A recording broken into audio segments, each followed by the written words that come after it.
É com alegria que vamos para mais um tema do projeto Crescendo em Graça deste semestre. De diferentes maneiras, nós temos igrejas, famílias e indivíduos conectados. Eu espero que todos vocês estejam saudáveis e seguros. Estejam sempre com sua Bíblia em mãos. E não se esqueçam do livro Paixão, Propósito e Poder. Por falar nisso, como é que está indo a sua experiência de leitura dessas histórias incríveis que tanto nos motivam e inspiram? Eu espero que vocês estejam sendo ricamente abençoados e que possam compartilhar essas bênçãos, convidando seus amigos a se conectarem conosco nessa caminhada. Antes de abrirmos a palavra de Deus, vamos orar. Convido você a curvar sua fronte e fechar os olhos. Senhor nosso Deus, nós vamos abrir a Tua palavra. Abençoa-nos e dirige-nos, dispõe o nosso coração e mente para recebermos a Tua mensagem e disposição para pôr em prática. Em nome do Senhor Jesus oramos. Amém. O texto do estudo de hoje está em 2 Reis, capítulo 2, versos 1 a 18. É um texto mais longo e nós iremos ler alguns versos à medida que avançarmos na história da despedida de Elias e da confirmação do ministério profético de Eliseu. No tema anterior, nós vimos como o jovem Eliseu foi chamado para acompanhar o experiente profeta Elias. E agora era chegado o tempo deles se separarem. Esse é um daqueles relatos bíblicos que nos enchem de esperança quanto ao que Deus tem reservado para os que creem nas suas promessas. Vamos ler os versos 1, 2, 4 e 6. Diz assim a palavra do Senhor. Quando estava o Senhor para tomar Elias ao céu por um redemoinho, Elias partiu de Gilgal em companhia de Eliseu. Disse Elias a Eliseu, fica-te aqui, porque o Senhor me enviou a Betel. Respondeu Eliseu, tão certo como vive o Senhor e vive a tua alma, não te deixarei. E assim desceram a Betel. Verso 4. Disse Elias a Eliseu, fica-te aqui, porque o Senhor me enviou a Jericó. Porém ele disse, tão certo como vive o Senhor e vive a tua alma, não te deixarei. E assim foram a Jericó. Disse-lhe, pois, Elias, fica-te aqui, porque o Senhor me enviou ao Jordão. Mas ele disse, tão certo como vive o Senhor e vive a tua alma, não te deixarei. E assim ambos foram juntos. Esses versos nos informam sobre o itinerário que Elias cumpriu antes de ser tomado pelo Senhor de forma miraculosa. Nesse roteiro, eles saíram de Gilgal, foram para Betel, depois seguiram para Jericó e finalmente chegaram ao Rio Jordão. Esses eram os lugares onde estavam as 3 escolas dos profetas daquele tempo. Isso demonstra a importância que Elias atribuía a essa atividade. As escolas dos profetas haviam sido fundadas pelo profeta Samuel e tinham como objetivo servir de barreira contra a depravação, prover o bem-estar moral e espiritual dos jovens e prepará-los para serem futuros líderes espirituais da nação. Ellen White, ao comentar sobre a situação dessas escolas nos dias de Elias, ela escreveu assim, as escolas dos profetas estabelecidas por Samuel tinham entrado em decadência durante os anos da apostasia de Israel. Elias restabeleceu essas escolas, tomando providência para que os jovens adquirissem uma educação que os levassem a engrandecer a lei e fazê-la gloriosa. As lições que o profeta de Deus lhes havia propiciado em visitas anteriores, ele as repetiu agora, especialmente instruiu-os com respeito ao alto privilégio de lealmente manterem obediência ao Deus do céu. Patriarcas e Profetas, páginas 224 e 225. Essas escolas exerciam poderosa influência na mente e caráter dos jovens discípulos dos profetas, como eram chamados os estudantes. Eles se mantinham com o próprio trabalho, cultivando o solo ou fazendo alguma outra atividade manual. Fazia parte do currículo estudar a lei de Moisés, a história do povo de Israel, música sacra e poesia. Preservavam um espírito de devoção e, acima de tudo, aprendiam acerca da vontade de Deus e o dever para com ele. Nos dias de Elias, essas escolas readquiriram seu valor e eram estrategicamente importantes na retomada da adoração ao verdadeiro Deus em meio à terrível apostasia em que estivera mergulhada a nação. Pouco a pouco, o temor de Jeová ia alcançando mais e mais famílias, e esses jovens estudantes ajudariam na consolidação desse processo. A Igreja Adventista do Sétimo Dia tem se dedicado a manter uma rede educacional para servir aos mesmos propósitos que as escolas dos profetas. Sejam os internatos ou as escolas das cidades, elas têm um compromisso de não somente preparar para esta vida, mas educar para a eternidade. Por isso, o seu slogan é muito além do ensino. Cada família adventista que reside em localidade onde existe uma escola adventista deveria fazer qualquer sacrifício para que seus filhos estudassem aí. Todo esforço e investimento feito renderá muitas vezes mais. E eu sou uma prova viva disso. Meus pais aceitaram a mensagem adventista e foram batizados em fevereiro de 1962 na Igreja Central Paulistana. Em 1967, meu irmão mais velho terminou o antigo primário e tinha que ir para o ginásio, hoje chamados de ensino fundamental. Quando meu pai foi matricular meu irmão, viu tanta coisa desagradável que voltou decidido a não colocar seu filho numa escola daquele tipo. Nós morávamos num bairro da periferia de São Paulo, em uma casa nova que havia sido recém-construída. Meu pai foi tapeceiro a vida toda e seu ganha-pão vinha de uma oficina de tapeçaria que funcionava junto da nossa casa. Ele fazia e reformava móveis, estofados, sofás, poltronas. Ele e minha mãe tomaram uma decisão que impactaria a nossa vida para sempre. Decidiram mudar de São Paulo e ir morar perto de um dos nossos colégios, o IASP, hoje o NASP Hortolândia. Nós fomos morar numa casa alugada, velha, sem forro. Não havia trabalho para o meu pai ali e por muitos anos ele teve que ir toda semana para São Paulo trabalhar na sua oficina. Não foram anos fáceis, mas cada esforço valeu a pena. Hoje meu irmão e eu e toda a nossa casa estamos firmes na igreja. Muitas vezes eu me perguntei o que teria sido de nossa vida se tivéssemos permanecido em São Paulo. É muito difícil saber, mas uma coisa é certa, serei eternamente grato a meus pais pelo sacrifício que fizeram para que eu e meu irmão estudássemos numa escola adventista. Eu deixo hoje aqui 2 apelos. Pais, façam qualquer sacrifício para que seus filhos estudem numa escola adventista. Educadores, façam todo empenho, todo esforço para que os filhos da igreja nunca fiquem fora de nossas escolas. É a eternidade que está em jogo. É a salvação de nossos filhos que mais conta. No texto bíblico que lemos a princípio, me chamou a atenção a ocorrência de 2 frases repetidas 3 vezes cada. Uma foi dita por Elias e a outra por Eliseu. Sabendo que seria tomado pelo Senhor, 3 vezes o velho profeta disse: fica-te aqui. E 3 vezes o jovem respondeu: tão certo como vive o Senhor e a tua alma, não te deixarei. Estima-se que eles tenham convivido por cerca de 10 anos. Elias era de um temperamento mais forte, ao passo que Eliseu era mais calmo. A obra de Elias é comparada ao papel que exerceu João Batista, ao passo que o trabalho de Eliseu foi uma representação, um tipo do ministério de Jesus. Embora fossem de gerações diferentes e personalidades opostas, isso não impediu que pudessem andar juntos e cooperar um com o outro no trabalho do Senhor. Ellen White traz um comentário interessante sobre essa parceria. Não foi grande a obra de início requerida de Eliseu. Deveres comuns ainda constituíam sua disciplina. É dito que ele derramava água nas mãos de Elias, seu mestre, segundo Reis 3:11. Ele estava disposto a fazer o que fosse que o Senhor ordenasse e a cada passo aprendia lições de humildade e serviço.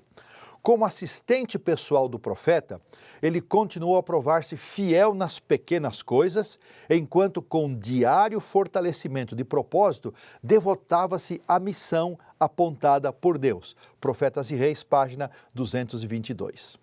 Como vimos no tema anterior, fidelidade nas pequenas coisas, disciplina e simplicidade foram lições aprendidas na casa de seu pai e que acompanharam Eliseu por toda a sua vida. O comentário adventista vê nas palavras "fica-te aqui" um teste de confirmação do chamado de Eliseu. Ao terminar a obra de Elias, voltaria Eliseu para a casa de seu pai ou assumiria a função de sucessor do profeta? Seguramente, se ele tivesse permanecido em Gilgal ou Betel, deixando de acompanhar Elias até o fim, como era seu dever, essa confirmação não teria ocorrido. Como é importante ser fiéis no executar as responsabilidades que assumimos, sejam elas grandes ou pequenas, simples ou complexas. Nas 3 vezes que Eliseu respondeu, ele usou a expressão "tão certo como vive o Senhor". Essa frase revela o firme propósito de Eliseu de não abandonar a obra, mas ir até o fim da jornada e continuar no ministério para o qual fora chamado. Ela revela também a fé que Eliseu possuía no Deus vivo. Ele sabia que seu chamado não era por iniciativa de Elias. O próprio Deus havia ordenado que ele fosse ungido como profeta, como vimos no tema anterior em 1 Reis 19:16. Eliseu deveria ser fiel ao seu mestre, mas acima de tudo, deveria ser fiel a Deus. Fidelidade a Deus e aos homens caminham de mãos dadas. Mas quando as relações humanas ameaçam a soberania divina, a declaração de Pedro passa a ser a regra dominante. Antes importa obedecer a Deus do que aos homens. Atos 5, 29. Declarar sua fé no Deus vivo também confirmava a certeza de Eliseu de que, ainda que Elias não mais estivesse presente, ele estaria sob a proteção e direção de Deus, a quem havia dedicado sua vida. Confessar crença num Deus vivo era também uma comprovação da consciência que Eliseu possuía da tarefa que estava à sua frente e a certeza de que ele não seria deixado só, mesmo quando Elias tivesse partido. Que preciosas lições para a nossa vida. Nós também, irmãos, amigos, servimos a um Deus vivo. Muitas vezes somos chamados a enfrentar responsabilidades em nossa experiência pessoal, na vida familiar, profissional ou no serviço para o Senhor. E que conforto saber que, ainda que estejamos sozinhos, nunca estaremos solitários. São tantas promessas que nos confirmam essa certeza, mas eu gosto muito e relembro a que está em Josué 1:9. Não te mandei eu? Sê forte e corajoso. Não temas, nem te espantes, porque o Senhor teu Deus é contigo por onde quer que andares. Servimos a um Deus vivo. Até podemos estar sozinhos, mas nunca solitários. Que preciosa promessa! Vamos ler agora os versos 9 e 10 de 2 Reis 2. Havendo eles passado, Elias disse a Eliseu: pede-me o que queres que eu te faça antes que seja tomado de ti. Disse Eliseu: peço-te que me toque por herança, porção dobrada do teu espírito. Tornou-lhe Elias: dura coisa pediste. Todavia, se me vires quando for tomado de ti, assim se fará. Porém, se não vires, não se fará. Quando Elias estava prestes a se retirar, ele deu a Eliseu o privilégio de pedir o que estava em seu coração. Eliseu poderia ter pedido favores temporais, mas não foi isso que pediu. O que ele mais queria era continuar a mesma obra que Elias, no mesmo espírito e poder. Por isso, necessitava da graça e ajuda do mesmo Espírito que havia dirigido o profeta em tudo. A expressão porção dobrada não significa que Eliseu estava pedindo o dobro do poder de Elias. Ele não desejava mais do que havia sido dado ao idoso profeta, nem posição mais elevada ou mais habilidades. A expressão porção dobrada é a mesma utilizada em Deuteronômio 21:17, que denota a porção da propriedade que um pai deveria dar a seu filho mais velho. O que Eliseu estava pedindo era que ele fosse considerado e tratado como o filho primogênito do profeta, o que significava ser reconhecido como legítimo continuador da obra de Elias. O pedido de Eliseu se assemelha muito ao pedido que fez Salomão, e esses exemplos nos fazem pensar a respeito das coisas que pedimos a Deus em oração. O que realmente desejamos para a nossa vida? O que mais queremos está relacionado ao serviço do Senhor, à causa de nosso Deus? Em sua resposta, Elias reconheceu que o pedido feito por Eliseu era muito difícil para ele poder atender. Mas certamente não era para Deus. Não cabia ao profeta designar seu sucessor. Essa era uma competência divina. Deus dirige igualmente as coisas de sua igreja, mesmo quando parece que os homens têm o controle. É um grande erro querer controlar e dominar as escolhas de líderes, seja na igreja local ou nas sedes administrativas e instituições da organização. O melhor é confiar que Deus cuida do que lhe pertence. Mas o profeta deixou claro para Eliseu que se ele visse Elias sendo tomado, essa seria uma prova de que seu pedido seria aceito. O relato bíblico descreve assim o que aconteceu em 2 Reis 2, 9 a 11. Então Elias tomou o seu manto, enrolou-o e feriu as águas, as quais se dividiram para as duas bandas e passaram ambos em seco. Indo eles andando e falando, eis que um carro de fogo com cavalos de fogo os separou um do outro, e Elias subiu ao céu num redemoinho. O manto de Elias havia se tornado emblema de seu ofício profético. Esse mesmo manto havia sido lançado sobre Eliseu para simbolizar o chamado dele ao ministério. Enrolando o manto, Elias feriu as águas do rio Jordão, como Moisés ferira o Nilo com seu cajado e depois o Mar Vermelho. Esse milagre era uma poderosa confirmação de que o Deus que tirara Israel do Egito estava pronto a continuar manifestando seu amor e cuidado por Israel. No verso 7, nós lemos que 50 estudantes também acompanharam os dois profetas, mas pararam antes de atravessar o Jordão. Os carros de Deus eram os anjos. O Salmo 68, 17 diz que os carros de Deus são 20 mil, são milhares de milhares, numa clara referência aos anjos.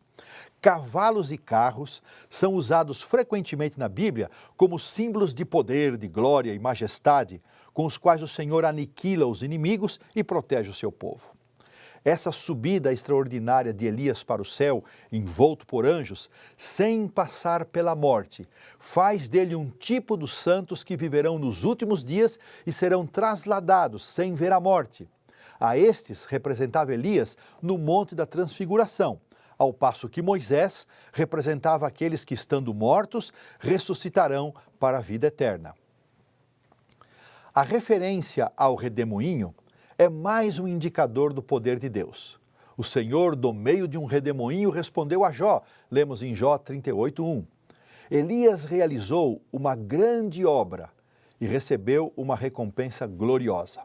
Elias honrou a Deus e Deus também o honrou, não lhe permitindo ir para a sepultura, mas levando-o diretamente para o céu.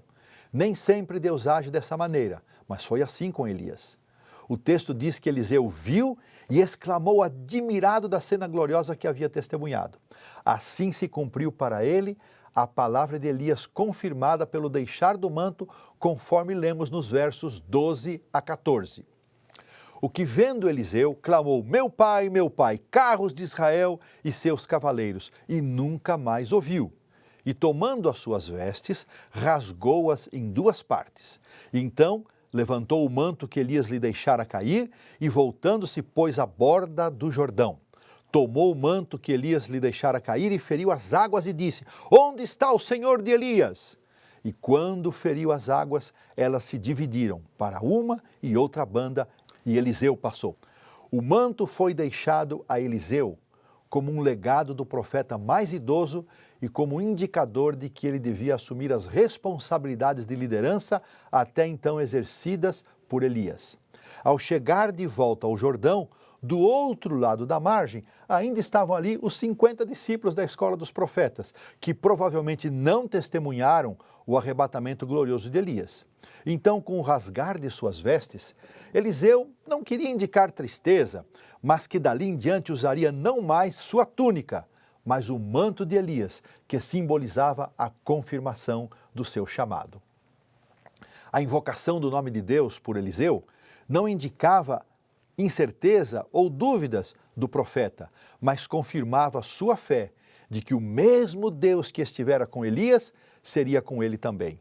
O que Deus havia feito por Elias e por intermédio dele, Eliseu esperava agora que o Senhor fizesse por ele. Eliseu clamou cheio de fé e com o manto que fora de Elias e agora lhe pertencia, feriu as águas do Jordão e o Senhor lhe respondeu, abrindo as águas e permitindo que ele atravessasse o rio em seco.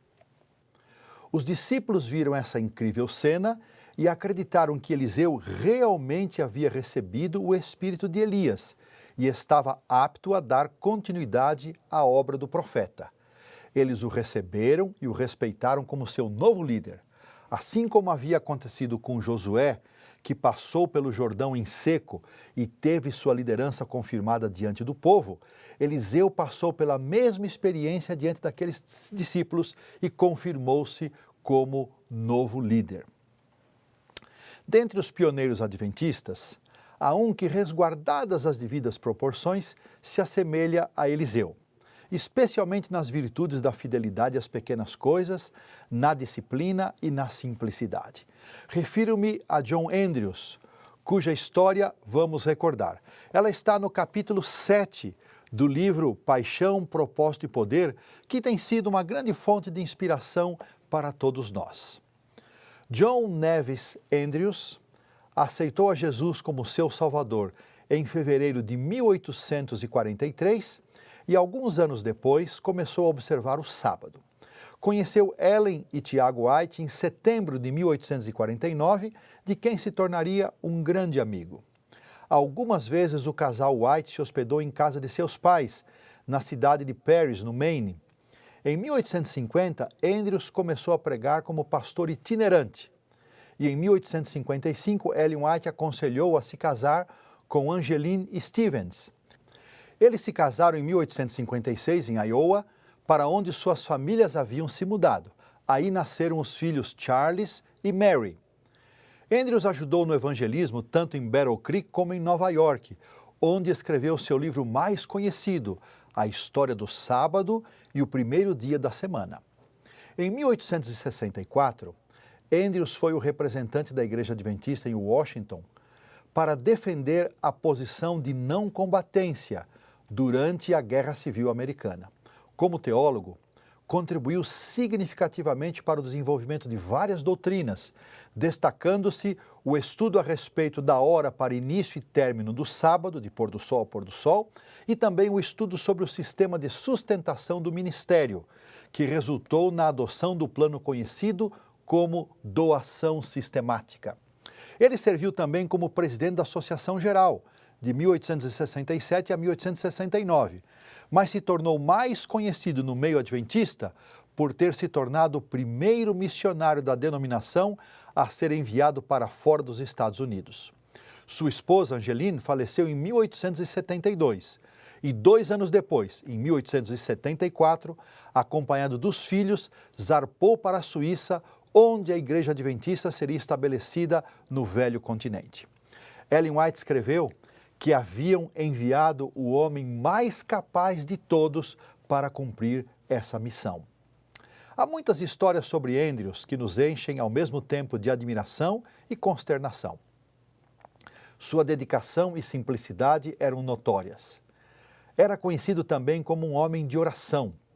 Dono de um intelecto privilegiado, era um dedicado estudioso das Escrituras, podendo lê-las em 7 idiomas, com perfeita compreensão. Podia recitar o Novo Testamento de cor, palavra por palavra. Os desafios de estabelecer a igreja na Europa eram enormes. Começaram publicando a revista Les Signes, Os Sinais, cujo custo saiu mais caro do que haviam planejado. Muitas vezes, Andrews usou seus próprios recursos, que não eram muitos, para fazer face às muitas despesas, sacrificando-se em extremo para o avanço da causa. As remessas demoravam muito a chegar, deixando muitas vezes ele e os seus familiares e amigos em sofrida penúria. Um duro golpe, do qual Andrews nunca se recuperou, foi a morte de sua amada filha Mary, em 1878, a quem ele considerava seu braço direito no processo editorial do periódico em francês.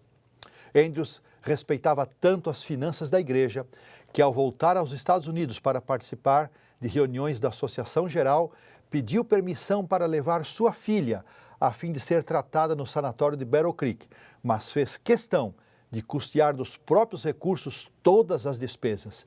Infelizmente, ela morreu 2 meses depois de terem voltado para os Estados Unidos. Em uma das poucas declarações de Ellen White que expressaram garantia de que alguém participaria da ressurreição, ela declarou a Andrews que ele podia ver pelos penetrantes olhos da fé sua esposa Angeline e sua filha Mary atendendo o chamado do doador da vida e saindo do cárcere da morte triunfantes para a vida eterna. Em seu incessante cuidado pela filha e recusando-se a sair do lado dela, Andrews também contraiu tuberculose. Daí para frente, sua vida, seu vigor e alegria foram declinando pouco a pouco, até ser tragado pela morte em 1883. Há muitos aspectos emocionantes da vida de Andrews que você pode conferir no livro Paixão, Propósito e Poder, no capítulo 7. É a história contada com maior riqueza de detalhes e a mais longa biografia do livro. Impressiona, acima de tudo, a sua dedicação e senso de responsabilidade com o trabalho da editora europeia. Reconhecendo sua dor e dificuldades de saúde, a Associação em Geral enviou um novo responsável para cuidar do trabalho e também enviou sua mãe, de 83 anos de idade, para acompanhar o filho nos últimos momentos de vida. Durante as suas últimas semanas, Andrews resolveu todas as questões administrativas. E na manhã do domingo, dia 23 de outubro de 1883, dia de sua morte, a seu pedido, algumas pessoas se reuniram no quarto para orar e depois das preces, aproximadamente 3 horas antes de falecer, como última ação, ele deixou $500 para serem empregados na missão. Que exemplo de amor à causa! A seu pedido, não houve discursos fúnebres e apenas uma singela nota foi publicada na Review. Quando penso na vida desses homens e mulheres que se entregaram de corpo e alma ao trabalho do Senhor, não poupando a própria vida nem seus recursos para avançar o reino de Cristo aqui nesta terra, muitas vezes eu me sinto envergonhado de quanto sou mesquinho, egoísta e orgulhoso. Que o Senhor tenha misericórdia de nós e nos ajude a vencer essa terrível batalha contra o eu e que possamos renovar o nosso compromisso de fidelidade e entrega ao nosso Senhor. Vimos nesta mensagem a importância das escolas dos profetas nos tempos de Elias e Eliseu. O desafio de se sacrificar para que nossos filhos frequentem uma escola adventista. A confirmação do chamado de Eliseu devido à sua fidelidade em cumprir seu dever. A confissão de fé no Deus vivo deu provas da fé de Eliseu na bênção e direção do Senhor no seu ministério. O pedido de Eliseu de ter porção dobrada do espírito de Elias era uma disposição de seguir no caminho para o qual Deus o havia chamado para ser um profeta.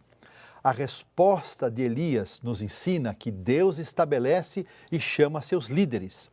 O fato de Eliseu testemunhar a ida de Elias num carro de fogo para o céu confirmou que seu pedido havia sido aceito. O manto de Elias deixado para Eliseu confirmou que o mesmo Deus e o mesmo poder que estiveram com Elias seguiriam agora com ele. Deus nos chama a assumir responsabilidades no seu serviço. Podemos às vezes estar sozinhos no cumprimento do dever, mas nunca solitários. A emocionante história de John Andrews, que entregou a vida e os recursos para a salvação de pessoas. Que Deus, nosso Pai, nos abençoe uma vez mais. Que seu Santo Espírito nos mova o coração e nos convença de nossas falhas e pecados e que por meio da graça redentora de nosso Senhor Jesus Cristo, sejamos transformados para continuar crescendo em graça. Convido você a fechar os olhos, curvar sua fronte para orarmos. Senhor nosso Deus, te agradecemos mais uma vez pelo estudo da Tua Palavra e por estas lições preciosas que chegam ao nosso coração. Que haja poder na Tua Palavra uma vez mais, Senhor, para transformar nossa vida e nos preparar para Te servir com inteireza, com plenitude de coração e alma. Abençoa-nos, Pai, abençoa os nossos amigos e irmãos. Nós oramos agradecidos em nome do Senhor Jesus. Amém. Um forte abraço e até o próximo tema. Fiquem todos na bênção do Senhor.